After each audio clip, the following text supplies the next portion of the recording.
Hey, what's up and welcome. I am Matthew Msingati, the designer and developer, the hybrid, the best of both worlds from South Africa. In this video, I am going to explain in detail and I'm going to demystify HOC. What is HOC in React? HOC stands for High Order Component. In short, what is a high order component? Let me give you a very simple and a short definition of a high order component so that you can understand as a beginner. An HOC is a high order component. It's just a function that consumes another function and it produces a function with superpowers. I am going to demonstrate that. I am going to show you with a WhatsApp clone that I did that has got a mobile version and also a web version. Without wasting time, let's just jump straight into it.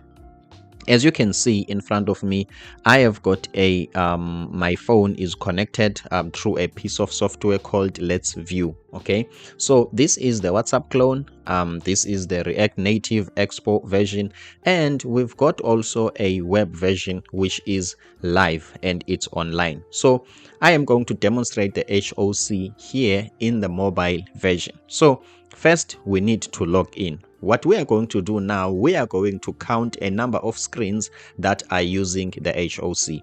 The login screen is the first one. Let me just quickly log in. The login screen is the first one and it uses the HOC. Okay, so now I'm logging in. The HOC helps all the screens to make API calls. Okay, so as you can see, now that I'm inside, I've got a tab called chats. Okay, the chats pulls the users from the database, meaning that it makes an API call or some fetch call. Okay, some queries. It means that this tab or this page, it also make use of an HOC. And then if we look at post, we've got different posts here, meaning that the post also make use of the API calls. The HOC, it's being used as a function. It consumes all the pages or all the screens, and then it injects into those screens the CRUD or CRUD ability, which stands for create, update, and delete. So in the entire application, if there is a screen that will create, update, or delete in the database, I push it inside the high order component, and the high order component will inject those functionalities automatically. I hope you do get that one. So not only I have used the HOC here in the mobile version of the application, even on the web, I have used the same HOC. Interestingly, since I'm using React in the background, which is React Native and pure React on the web, this means that I didn't change my code. The same high order component that I have used in the mobile is the same high order component that I have used on the web. That is the advantage of using some sort of React as your code base, because you can write for mobile and even write for the web without changing the code. Now let's jump to the demonstration. Okay, so what I'm going to do, I'm just going to give you a context. Okay, I'm just going to go to the drawing board and give you an idea of what I mean, so that when you get into code, it can be easier for you to understand. So let's just jump quickly to the notes. Okay, so HOC, let's get into it. Okay, high order component. The first thing that you need to know, number one, this is a component. Okay, but this component is not meant to be used. It's like a component that is always behind the scene. It's like a blueprint. If you are creating a house or you are building a house, there is always a plan. A plan is something that you don't really see with your naked eye, but it forms an essence, or it plays a crucial part on how the building looks like. So please take that mentality when you are approaching the high order component, meaning that it's not going to be displayed, it's not going to be used in the final product, but it just consumes a function. It adds superpowers to that function, and it produces another function with superpowers. So number one, it's a component. Excuse my writing. Okay, Okay, number one, it's a component. Okay, so let's just check our skills, or let's just go back to high school and talk about mathematics. In mathematics, there is something called a function, okay, which is f of x. X is an independent variable. Whatever you put here, if x is 1, then this function is 2x. That means this is the first number is going to be 1 here. 1 times 2 is going to be equal to 2. What if x is 2? This will yield 2 times 2, x is 4. What if x is 3? This will yield 2 times 3, and then this is 2, 4, 6. As you can see, so this f of x, this function, it's more like a high order component. Okay, it takes pages or screens. Okay, now let me draw a very clear diagram. So we've got an HOC here that will make sure that it wraps, okay, it wraps all of our pages. Once the page gets here, okay, from outside, the page comes from outside, it gets in here, we wrap it through the high order component, and then it will come out here, okay, as the same page, let's say, but now it will have some superpowers. Okay, it will have some superpowers, meaning that it will carry create method, read, update, and delete. Okay, so I hope you see that this is the page. It gets inside a high order component. The high order component will inject, okay, the CRUD or CRUD, create, read, update, and delete. It will inject these methods inside this page, and when this page comes on the other side, it has got these superpowers, meaning that if we've got a login page, it will get in here. Let me just change the color. My apologies about this. Okay, let me just make an example. The login page will be wrapped by a high order component. The high order component will inject the CRUD operation, and then we will get out the same login screen or login component, but it will have the CRUD operation. The same goes for the register screen. The same goes for post screens. The same goes for other screen. Then let's go to why the high order component. Okay, most people they can argue that high order component are being replaced by hooks, okay, React hooks. Well, it's a topic for another day, but this is the essence of high order component. Let's say I've got 100 screens, and all those screens, they are making API calls. Instead of writing or repeating myself, putting the CRUD operation in all those screens, I can take those common functionalities, which is API calls, and put them in a high order component. By doing so, I just inject screens and automatically duplicate the same screen, but with a superpowers, which is it can create, update, and delete. This means that when I'm about to maintain my own API fetching mechanism or module, I will only do it in one module. Where? In the high order component. As a result, it will change in all the screens which are being consumed by the high order components. I hope now you can see that this is a time or a life saver. Okay, now let's get into practical so that you can see how this whole thing work. Okay, now let's jump straight into Visual Studio Code. Okay, I want the one for the React Native. This is the one for the web app, but let me just quickly show you that even this one for the web app, it make use of a high order component. This is the high order component with high graph DB operations. Okay, but I'm not going to use it for demonstration. I am going to use the one for mobile. Okay, now let's see. Okay, let's go back here. This is my high order component. As you can see, I've got a high order component. The name of the high order component is with high graph DB operation. Why I have named it this way? The general rule of thumb with high order components, it's like they take a pure component and the component comes out with something. In my case, it comes out with create, read, update, or delete method. So this is how you name the high order component. It always starts with. Okay, so let's continue. Now let's just get in here. Please don't mind much about TypeScript in this module, but just look at how the high order components injects some other functions and it produces other functions. Cool. Now let's get into it. So as you can see, this is the name of the high order component. It's just a function. That's why I have just started it with function. Okay, and the name is with high graph DB operations. In the back end, I'm using high graph, okay, which make use of GraphQL. So what I'm doing here, I'm injecting, taking in the original component. What might be the original component? It can be the login page, it can be the registration page, it doesn't matter. It can be any function, but when it comes out, it's going to have superpowers. Let's continue. So I'm taking this with all of its types, okay, and then from then let me just check here.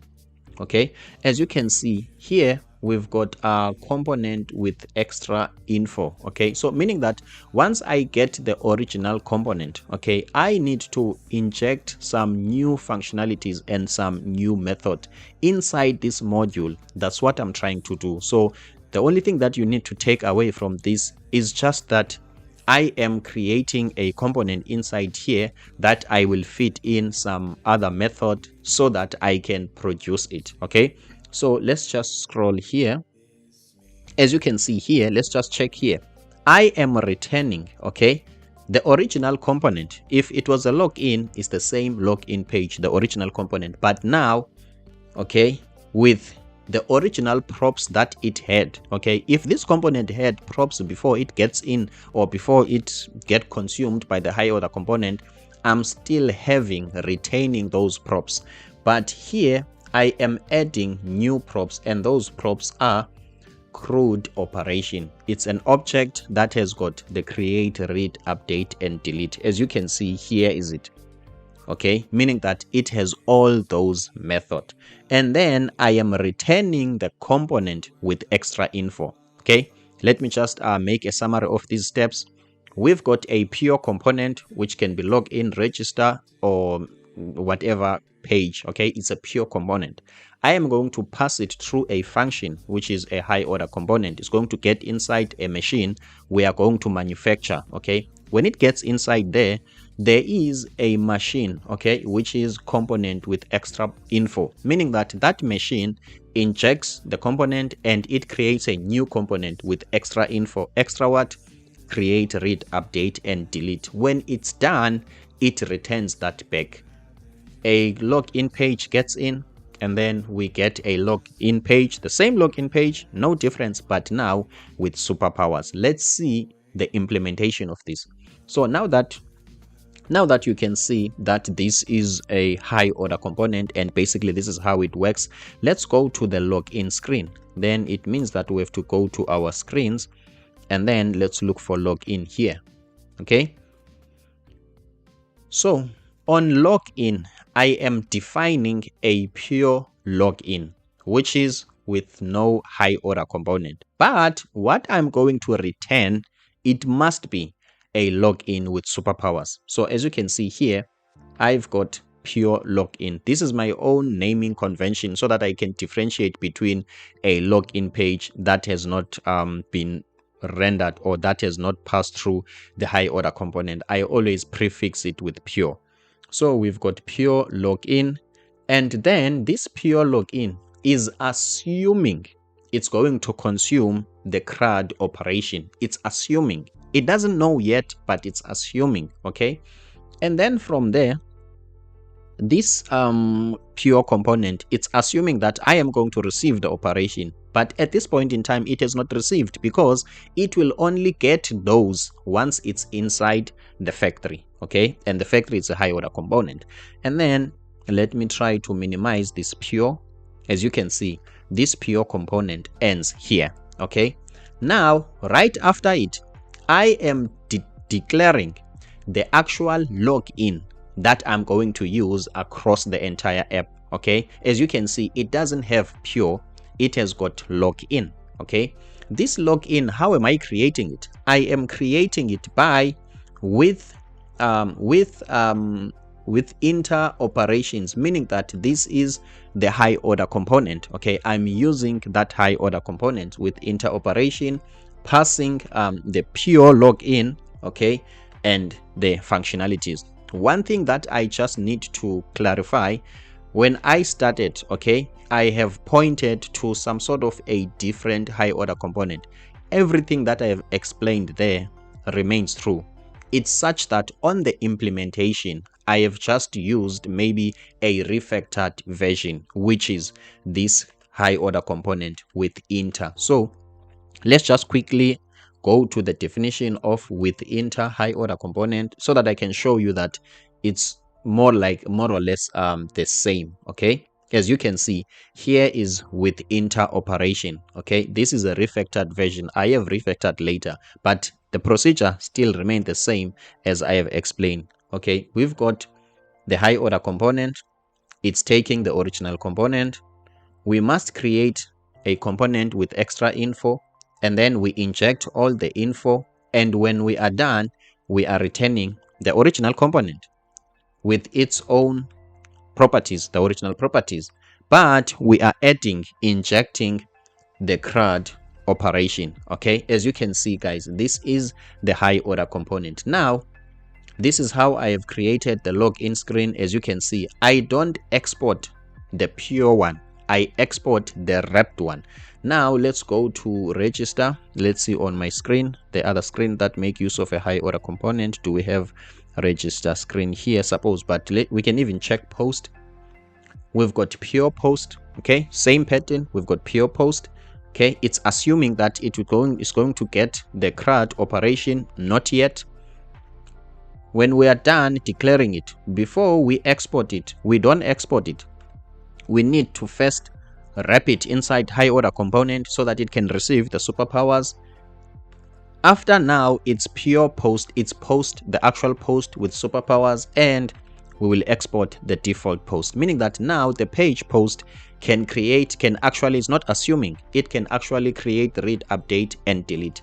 Now let me just quickly check the last page, which I think even chats make use of a high order component. This might be the case, it might not be the case. Okay, as you can see, even chats, we've got pure chats, assuming that I might receive the CRUD operation. If I am not passed through the HOC, I'm not going to have those powers, because now I'm assuming. This is just a promise. Somebody is saying that I will put some powers inside you, create, update, and delete. But the pure chat need to pass through the high order component, which is somewhere here.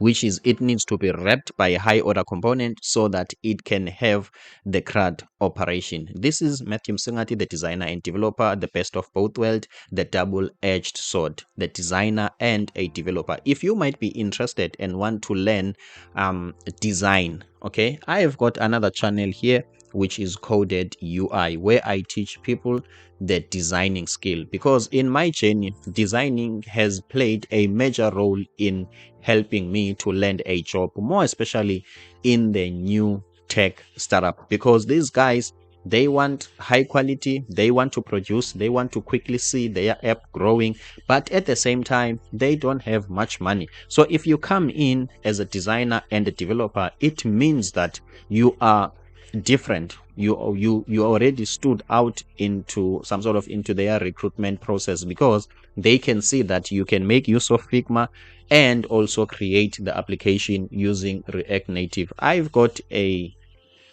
coding channel which is Coded UI. Please go here.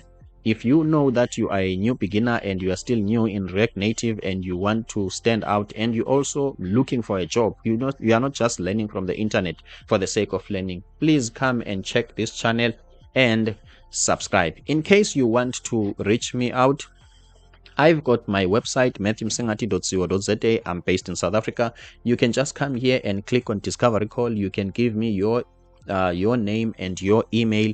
I will receive your email and I will come back to you. This is where I teach you specifically what you want to know. I don't believe in one size fits all, because first of all, people are not shoes. Okay, so there's no sizes here. We are human beings. We've got different intellect, we've got different background, and we've got different understanding. This is where I sit one-on-one with you, making sure that I take you from one step to the next. Let's say you want the source code, the Netflix mobile and the Netflix web app. Please check the description to my news list, and then if you subscribe there, automatically you will get a link to all the source code. I'm Matthew Singati, the designer and developer. See you on the next one.